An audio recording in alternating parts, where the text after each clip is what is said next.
Hello, you're watching Rashtram, where nation matters. And this is the very first episode of Startups, Success, and Sacrifices. And on the very first episode, I have been joined by Patel Brothers, who had their startup in the year 2014, and ever since then, they have been unstoppable. Over the next few minutes on Rashtram, we will be talking to them and we will be knowing the kind of sacrifices that they had to make, how they faced their failures, how they became fearless, and how they are running their business right now. Thank you so much for being here with us. Thanks for having us. Thanks for Right.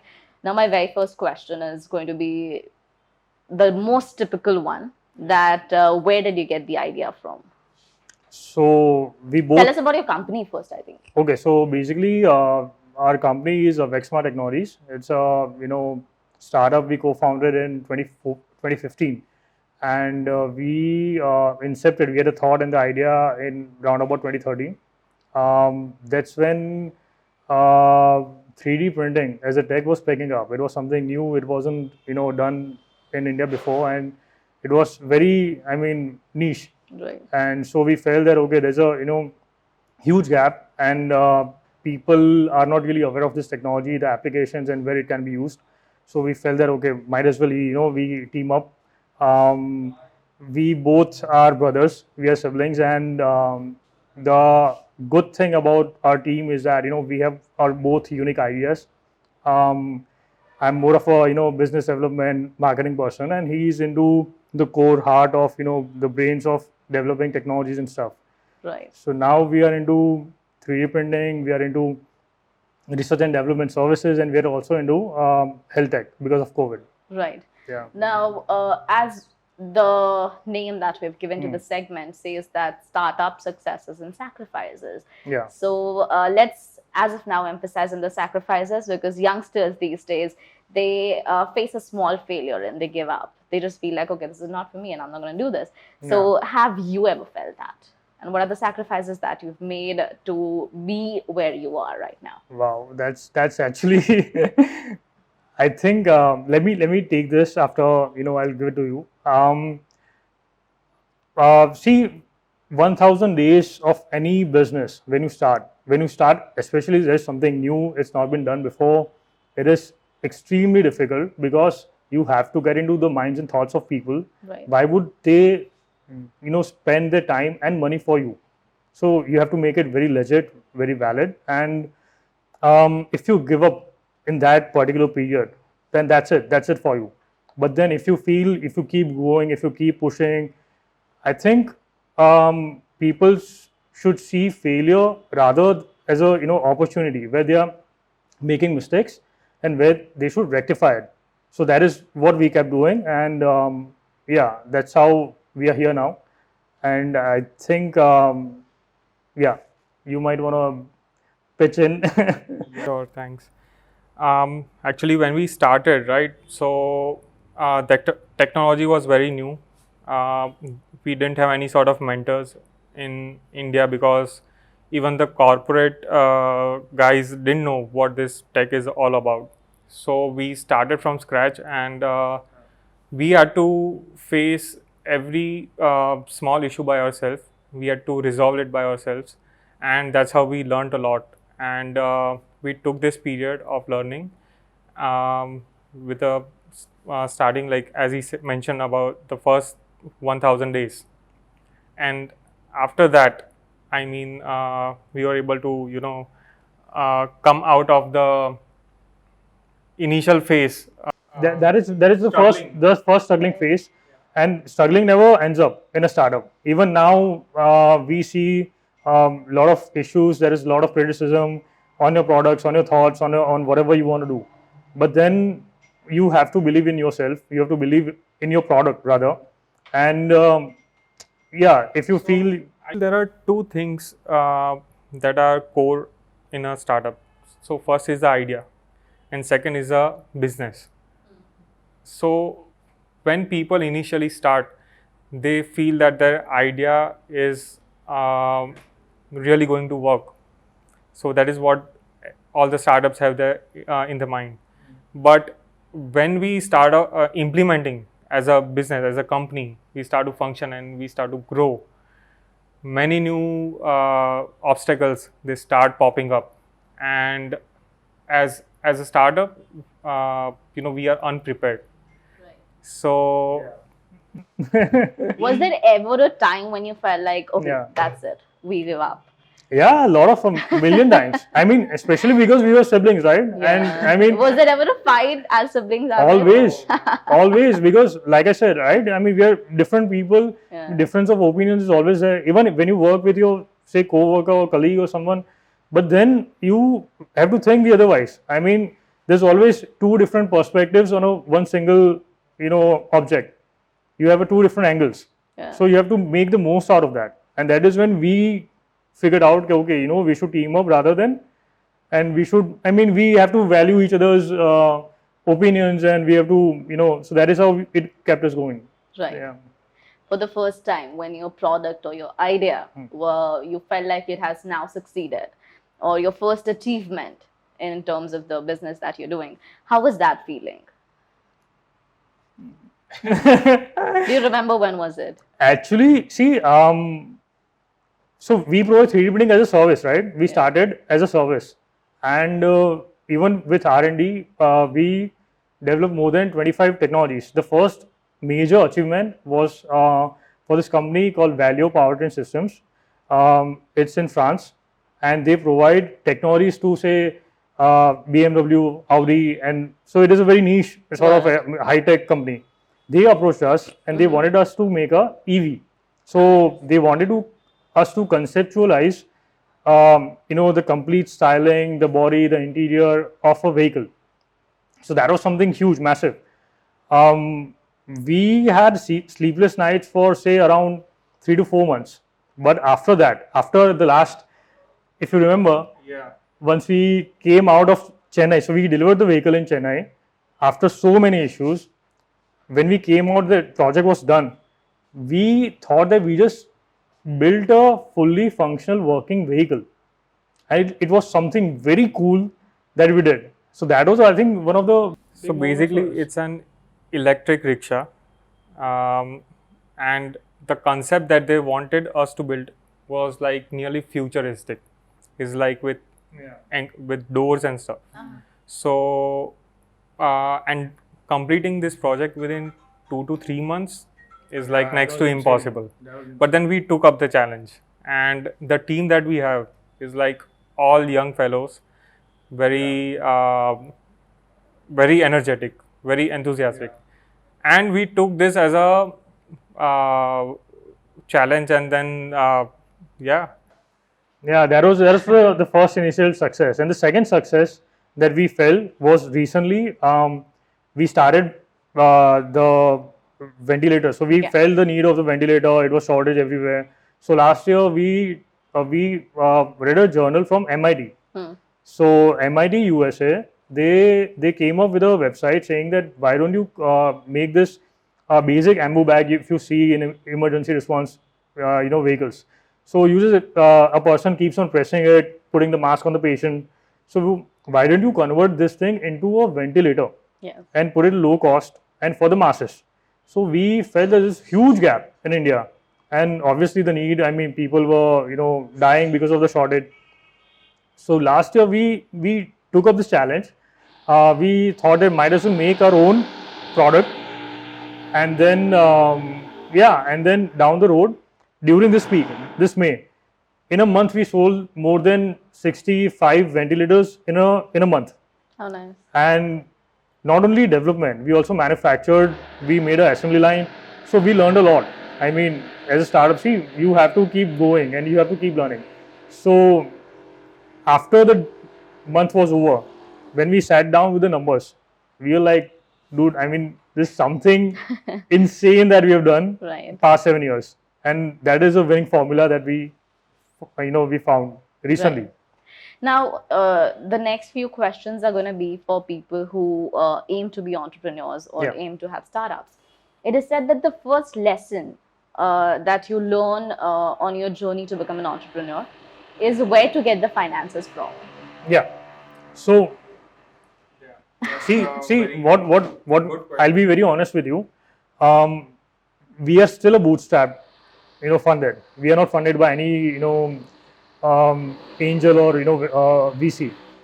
Yes, it was always a dream to get funded, but then first 3 years we luckily had a father. So what he did, he said that okay, he believed in our ideas.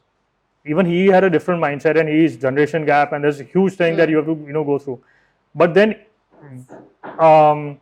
he gave us a small amount of money that you spend on a single 3D printer. So we started with 2 lakhs in a very small room, single machine, and then we started a service. We kept proving that okay, this is a winning. This is something new, this is innovative, and this can scale up. So that's when he invested more money. Right now, I'd say that we are lucky enough that we had him. But then, if people like you said who don't have finances, obviously they have to. So what I did, what I know is that you have to knock more than 100 doors of VCs, 100 doors of different angels. Right. Then you might get noticed. Then you might get a seat in front of the investors, and then you might get an investor. Get an investor. The most important thing is that the idea should be scalable. Right. Yeah. If the idea is not scalable, it's not going to work.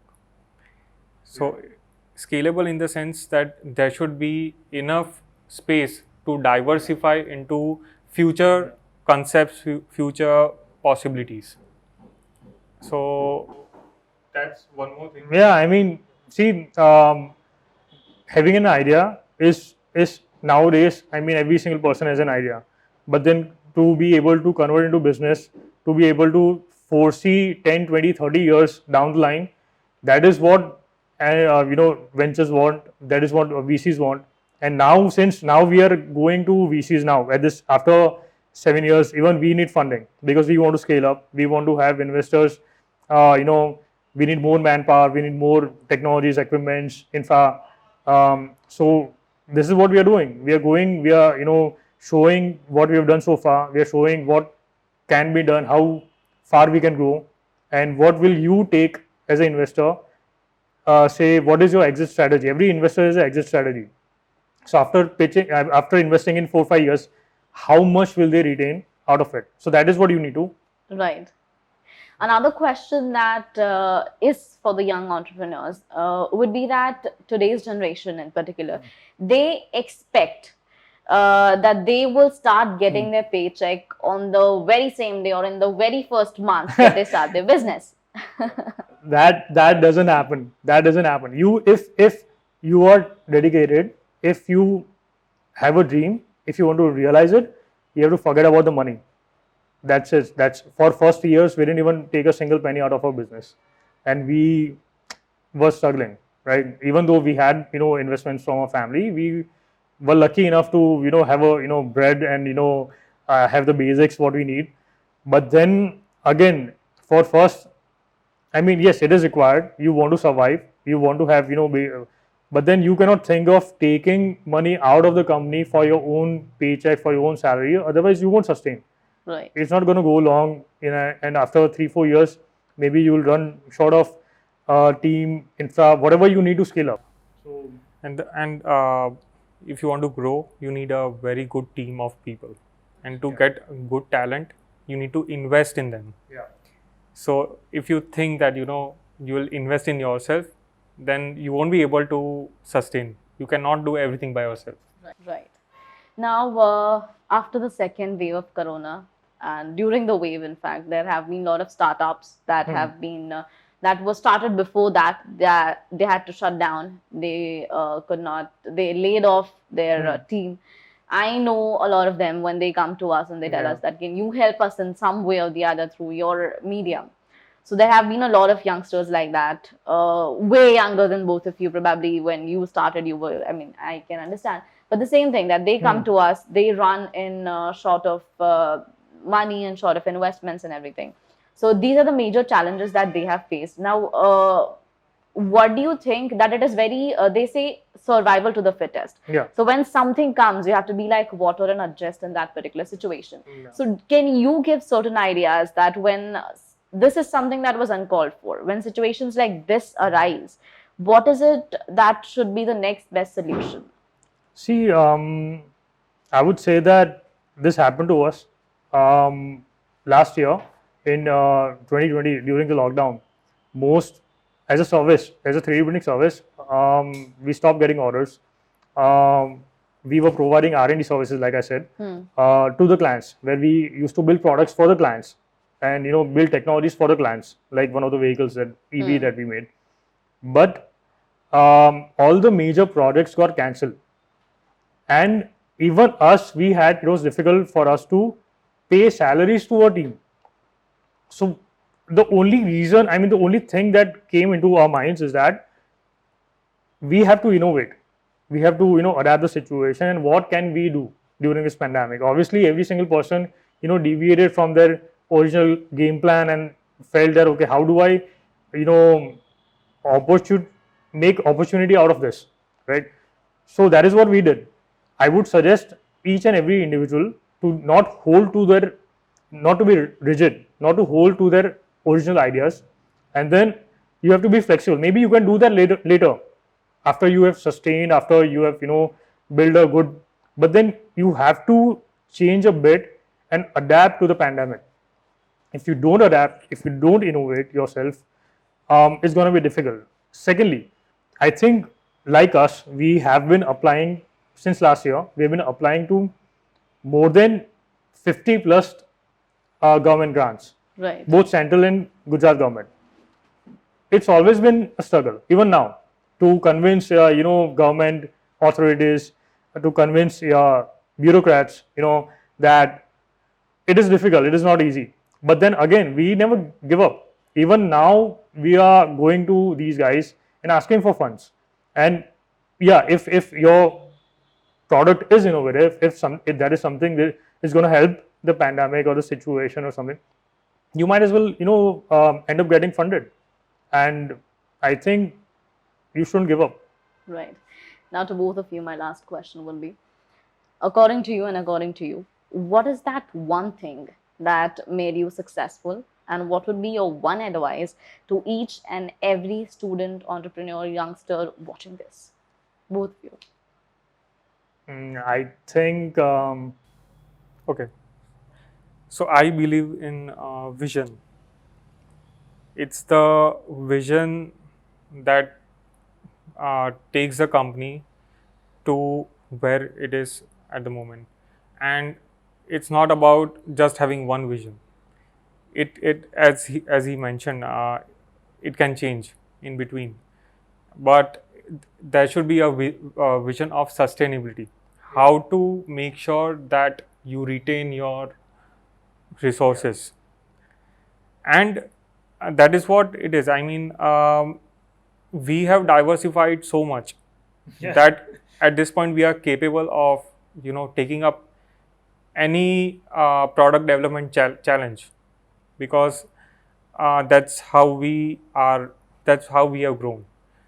So I think that's what I feel, plus vision, planning and management.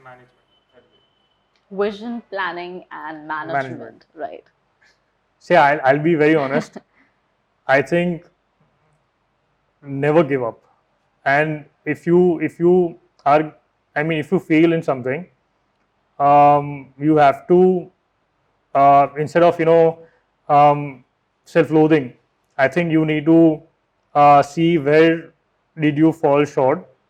You have to my concept is that you're not the smartest person in the room. You're always learning, and you have to find solutions from other people that can help you in your shortfalls. So when you fail in something, you go to people. Don't feel small about it. Learn and see how you can change and rectify those mistakes, and then keep going, keep pushing forward. Right. If you stop pushing forward, that's when you hit a wall and you're done. So Never back down. Never back down. Right. Yeah. All right. So you are never the smartest person in the room. You're always learning. Never give up. You need proper vision, management and planning. So these were Patel brothers with me, and they have been doing pretty well for themselves. They are apt example of how not giving up means so much when you have your own company, your own startup. And I think as this is the very first episode of our startup success and sacrifices, I think they were the perfect guests that we could have, and we look forward Really to have appreciate them that. once again on our show. So thank you so much for being here with us. Yeah, thank you for having us. Yeah. You're So a with this, great host. And That's it. thank you. So with this and Yeah. a lot more stories like this, make sure that you stay tuned to Rashtraam, where nation matters. Thank you.